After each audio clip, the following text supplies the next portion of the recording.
Welcome back to Murder the Black. It is your host, Steph. And I'm MD. Grab your coffee if it's the morning, your lemonade if it's the afternoon, and your wine if it's the evening. But either way, let's get into it. Today, we're going to dive into a shocking story that left the community completely shaken to its core. I want you to travel back with me to northwest of Jacksonville, Florida, to a suburban area on BC Johnson Road. Now, what was once a very peaceful farmland became the scene of a horrific crime that ended up changing lives in that community forever. So, Steph, why don't you tell us a little bit more about this case? It was September 20th, 2016. The Brenton family lived in their home for 20 years, settling into their usual evening routine. Venus Brenton, who is the wife of Jonathan Brenton, recalled a night where it was pretty typical for them. They both decided to call it a night and hang it up, go to sleep. And her husband, Jonathan, was in the back room of the house. This is not unusual because he would snore a lot. I relate to that because, my husband, gee. Yeah, I think, when you're married and one of the spouses snores, sometimes you either, you figure some things out. And so you're not always sleep in the same bedroom. And I get it. I got it. Too. I got it. That's the case for them. He opted to sleep in the back room so that Venus could get some rest. And their daughter, Josephine, was 17 years old at the time, was also at home that night. But the peace of the night was about to be shattered. In the early mornings of September 21st, 2016, Venus Brenton woke to a loud banging at their front door. Venus woke up Jonathan immediately because, of course, he was snoring peacefully in the back. And Josie had also awoken as well. Jonathan told his family to stand back because this was early in the morning. He had no idea who was on the other side of the door. And I think it's typical for your husband or the male at the house to open the door late at night or early in the morning. He went to the back, got his keys, and while they still remained in the entryway, what happened next would haunt the Brenton family forever. Venus heard the jingling of keys and then rapid gunshots. So many gunshots. Bullets were striking inside of their home, just inches away from where her and her daughter stood. Jonathan lay motionless on the floor. His daughter, Josephine, rushed to her bedroom to call 911. Paramedics arrived quickly but were unable to revive Jonathan. He suffered multiple wounds to his chest and head. The shooter or shooters had vanished in the night. The investigation began, and as the investigation unfolded, details about the shooting began to come forward. So Detective Mark Hansen explained that they found 16 shell casings at the scene. And the analysis of all of this showed that they were all fired from a single gun, which led the police to believe that there was only one shooter. The way the shooting occurred, it was clear that Mr. Brenton was the obvious target. The shooter didn't wait for the door to open. They fired as soon as he was visible. It was almost as if they knew that there was going to be this glass door and that Jonathan was going to be the one to open the door. But why would anybody want to harm Jonathan Brenton? That was the question that the investigators were trying to understand, because he was a respected information technologist at the University of Florida. He was known for creating the network, which is what the school operated on. He had also had no known enemies. He was just an all-around good dude. And Venus recounted that her and Jonathan were due to give their testimony the very next day on September 21st. It was about a robbery that had happened at their home just 2 years earlier. The investigators are trying to figure out, is this the very thing that could have led to Jonathan's murder? Maybe we need to track down who they were testifying against to identify if maybe they had something to do with the shooting. The answer would lead the investigators down a very twisted path of betrayal and revenge, because 2 years earlier, in September of 2014, the Brenton's home had been burglarized while they were away on a short trip. They came home, the Brenton family, to find their expensive items, prescription drugs, and appliances all stolen. It was a total loss that counted for upwards to thousands of dollars. What the burglars obviously didn't know was that the Britons had surveillance cameras at the back of their house that captured the two men who broke into their home. They were identified as Jacorian McCray and Dakari Maxwell. At the time, Dakari was a juvenile. He was only 17 years old, whereas Jacorian was 21. What made this case particularly disturbing was that these weren't strangers. Jacorian and Dakari were friends of the family. They grew up in the neighborhood literally right down the street. And Dakari was even best friends with their daughter, Josie. Fast forward to the autumn of 2016, Jacorian was in the county jail for this charge, but Dakari had been released because he didn't have a lengthy sheet of crime. Right. So he didn't have a record. So this was the first offense, and an attorney can probably easily get him out on parole. Whereas if you have multiple offenses, it's less likely that you get paroled. And is that because you have a history, just you have an experience of committing crimes, and so we don't want to release you out into the public? Right. And I said paroled, but what I meant was to get out on bail. Yeah. The bail bond. And yeah, it is. It's an easier argument to make before the judge that you're not a flight risk. You've never had any other charges against you. You're unlikely to reoffend while you are out. But when you have a record and you are here we are again with you having a charge against you, it's a harder defense to make to the judge that you deserve bail. Jacorian was facing a potential 15 to 30-year sentence. He also just was recently a father. His baby mother, Tyrani, just gave birth. He really felt like, I can't go to jail. This is not an option. And what followed was a series of recorded jail calls that would prove crucial to solving Jonathan Britton's murder. Jacorian instructed his girlfriend, Tyrani, to approach the Brittons and try to convince them to change their story, even offering them money.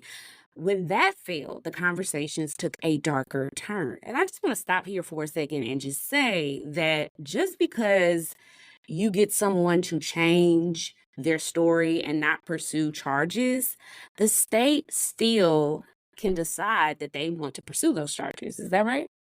That's absolutely correct. I think oftentimes we are misled to believe that if you are involved in some sort of a crime or, somebody is quote unquote pressing charges against you, that if they decide they don't want to press charges against you, that the prosecution will drop the charges. That can happen, right? That absolutely can happen. The prosecutor can say, well, we don't have enough evidence against this person, and if you're not going to press charges, then it's going to drop the case. That can happen, like, let's say, in a domestic violence type of situation, right? If they don't have any other evidence outside of this person's testimony, it's likely that the prosecutor could say, we're not going to press charges. However, the prosecutor can always file charges. The state has the authority to file charges against anybody who is conducting in a criminal act. And in this particular case, whether or not the Britons decided that they wanted to press charges or whether or not they were going to give their testimony did not mean that the state would drop the charges. Because, correct me if I'm wrong, Steph, but weren't there surveillance cameras that actually caught Dakari and Jacari on film? Oh, yeah. There were cameras in the back of the house, and it caught them going in. It caught them wiping down their fingerprints. And they didn't see their surveillance cameras, but they were there, and their faces weren't covered. So they had that as evidence as well. So it's unlikely that a prosecutor in that particular case is going to drop the charges simply because the Britons decide that they didn't want to press them.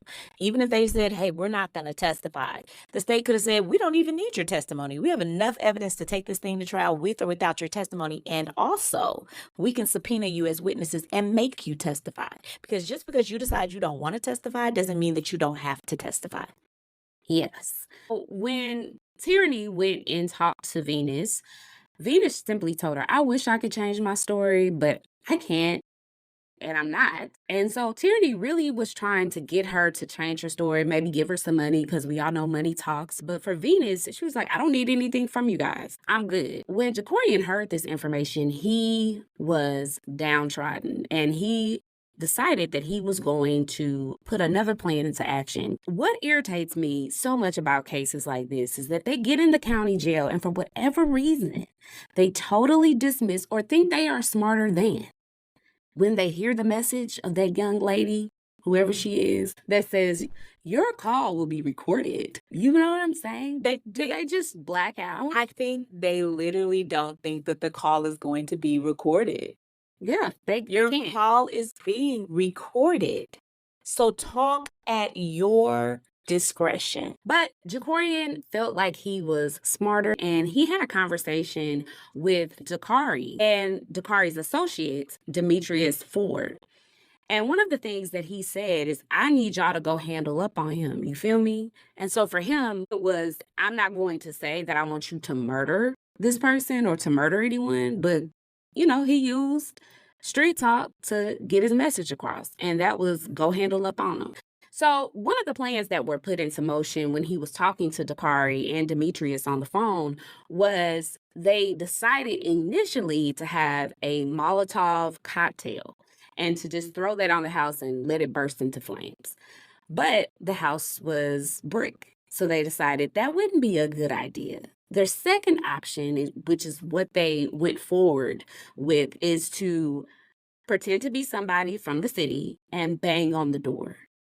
And that's what they did. He told them, as soon as you see Jonathan come to the door, open fire. So in terms of what the investigators saw on scene, it kind of matches up with what was put into motion because Jonathan was, in fact, the target. And Steph, Dakari 100% on board with this plan? Like, was he like gung-ho to also commit this plan? Because he wasn't in jail. He's out on bail. He doesn't have a baby on the way. This is his first charge. He's 17 years old. But where was Dakari? We know Jacorian really wanted this plan in place. And we know that he's actively recruiting Tyrani, his baby mama. He's actively recruiting Demetrius. He's actively recruiting Dakari. But where was Dakari in terms of, because this is his best friend's father, right? Like Josie and him were best friends. Right. And for Jacorian, what he really had to do was just basically tell him to keep a calm head. If you don't do this, I'm going to go to jail for 15 to 30 years. Without a doubt, without question, I need you to, for the lack of a better term, to man up and do what needs to be done to ensure that I'm not in prison. So he really didn't want to do it, but he was pressured. I was pressured and convinced that if he didn't do it, then his brother would be on the line for this crime. And who knows what happened in the background in terms of the actual robbery that took place at the house. Whose idea was it? Did he feel pressured because maybe it was his idea to go into the house?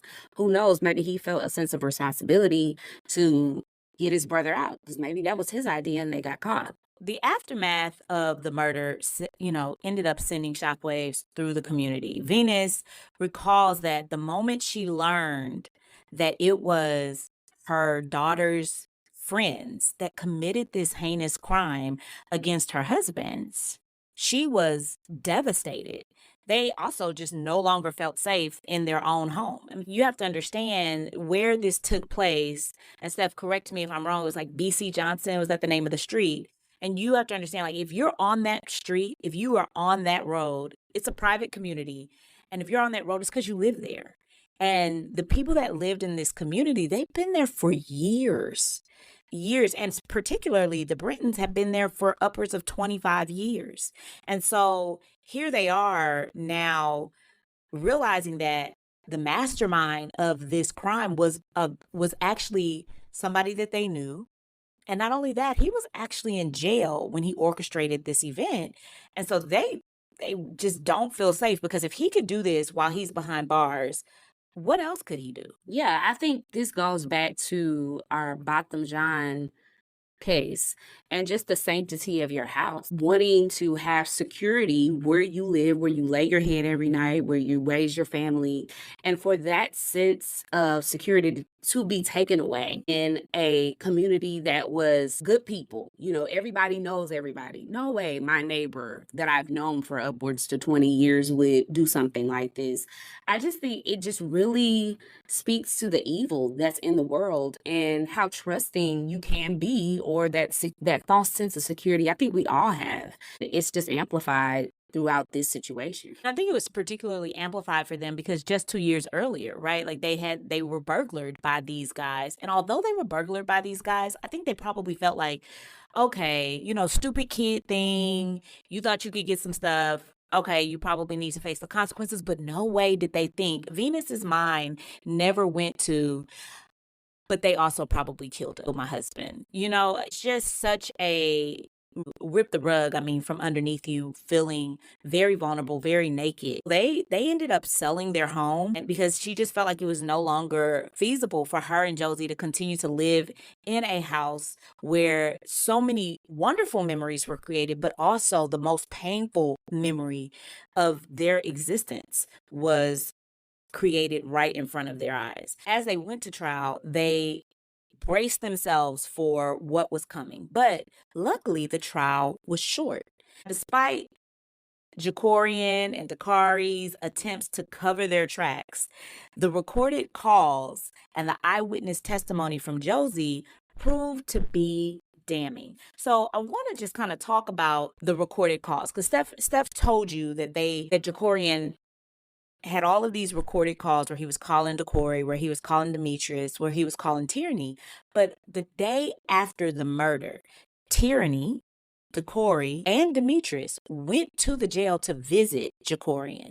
And the police actually allowed them to visit. They had already figured it out. They tracked this down. They were already suspecting that it was likely Dakari. They felt like they were already involved, but they were like, we're going to go ahead and allow you to have this visit to see if we can get any more evidence against you. And of course, they did, because just like they were crazy and dumb enough to say things on a recorded call, they were crazy and dumb enough to have a visit in the jail with ears listening, with recorded surveillance footage tracking. And they were able to say the deed is done. And so they have all of this evidence. As if that's not enough, Josie, who has been best friends with Dakari and knows Jacorian, was able to identify the voices on these recorded calls to say, yep, this is who this was. So the prosecutor hammered all of this evidence in and was able to clearly show that Dakari or that Jacorian orchestrated this heinous crime behind bars, and he enlisted Dakari, Tyrani, and Demetrius to commit this crime. And after just a few days of deliberation, they came to a unanimous verdict. He was found guilty of first-degree murder and sentenced to life in prison without the possibility of parole. What's so interesting, before we get into all of the sentences that everyone else in this case received, I want to say that Jacorian I really think that criminals think they are smart, and they think they can outwit the systems put in place, regardless of the technology advances that we have embarked upon in the 21st century. It's odd, because one of the things that he did inside of the county jail tapings is he stopped for a while making phone calls from his PIN number, because when you're in there, you have to access a PIN number to what he engaged in was something that they call PIN swapping. He would get with another inmate and ask to use their PIN, but he would actually be calling Dakari, or he would call his baby mom. And he would have these phone calls thinking he was outsmarting the system.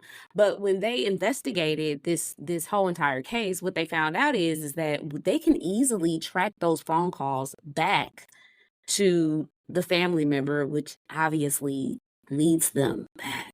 In the wake of the trial, Venus Brenton shared her thoughts, and she was humble. One of the things that she said is that she was optimistic that God would see her and her family through, but she was really concerned about Jacorian's actions because they had a ripple effect, not only just on her family, but everyone in the community, including the child that he just had. Demetrius Floyd, who was on the phone call and also at the visit when Dakari explained that he had committed the murder, he was 19 years old at the time. And while he was not present for the murder, he pled guilty to criminal conspiracy, but did know that this entire murder was planned, and he had an opportunity to speak up and he did not.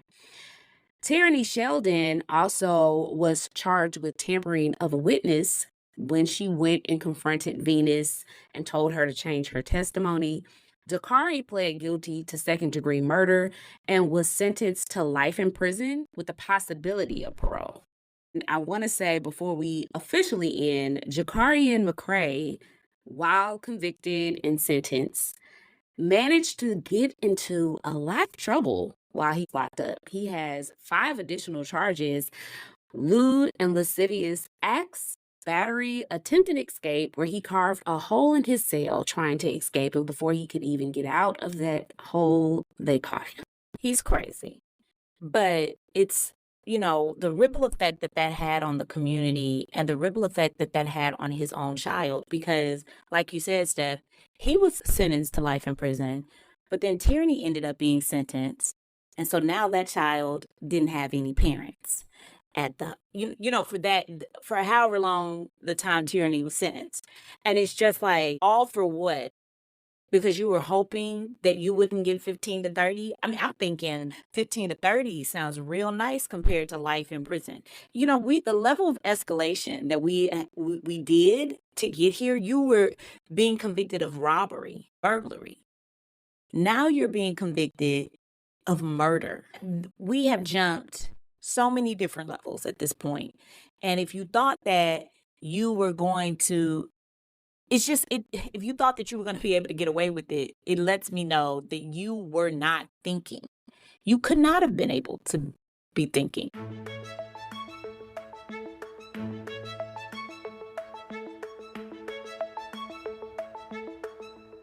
Let's get into that was just Steph. So why don't you take us away and give us your takeaway? Yeah, I think that the case highlights more than anything the fact that we never truly have this sense of security that we have. We falsify a lot of it with our surveillance footage and our Ring cameras. We really think that, okay, we're good. And I think all of those should be put in place because that's insurance. It's just just in case something happens. But I think that we just need to be aware. And that's why they have things like community watch and neighborhood programs, HOA, and looking out for each other, because when we do, we can stop things from happening. But more importantly than that, I think that we just have to look out for each other. Jonathan Brenton had no idea that this was going to happen. I think that they suffered 2 blows, obviously, Jonathan Brenton dying and then also having to move away from their home as a result. Sometimes you shouldn't intervene in things like Jacorian did. Had he just taken those 15 to 30, whatever that may have been. Right, and it may not have been 15. Right. Just because that's the statutory limit doesn't mean that that's what you're given. Right. And, but he obviously has mental issues, right? Because you think you can carve yourself out of jail. How are you getting lewd and lascivious acts in prison? What is happening here? Right. I think I want to know. Right. I don't want to know. Like, please tell somebody else. But he obviously has issues. I think really where the buck could have stopped is with Dakari. And it's unfortunate because he was so young and so impressionable.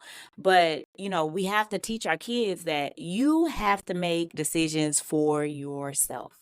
You have to understand that your actions have consequences. And when you do not, make choices that are going to really, what I tell my children, if you don't make choices that are going to honor God, choices that are going to bring good consequence or good results, then you're going to have to face the devastation of your actions. Doesn't matter that you weren't the person that orchestrated it. You have to, I don't care if everybody else is, you've heard your parents say this. I don't care if everybody else is jumping off this bridge. You have to understand that if you jump off the bridge, you may die. So everybody else can be jumping, but you got to make a decision for yourself that I'm not jumping. And had Dakari or Demetrius or Tyrani, anybody has said, I'm not doing this. And as a matter of fact, not only am I not going to do it, but I'm going to go tell the police that you're trying to do it. This could have saved Jonathan Brenton's life. Yeah, and so many, I think that's so important that you say that, because there's so many different places inside of this story his death could have been prevented. And then you hear about some stories where somebody did speak up, and because of that, that person's life was saved. I think you just have to be steadfast to do the right thing despite the pressures. And I think it's unfortunate because for Dakari, he was 17. He was impressionable. He probably felt like there was no other option in that situation. But there's always another option. There's always a plan B, and we shouldn't skip them along the way. Just analyze everything. So that is our case. I want to encourage you guys that if you've really been enjoying Wine Tales, you've been enjoying Storytime with Steph, go ahead and send us your case suggestion. It might be a case that has happened in your community and it's unsolved. We want to bring awareness because we're picking out cases, but we want you guys to be involved in that as well. So want to encourage you guys to do that. Until next time, share if you care this episode with friends and family. Is Murder in the Black.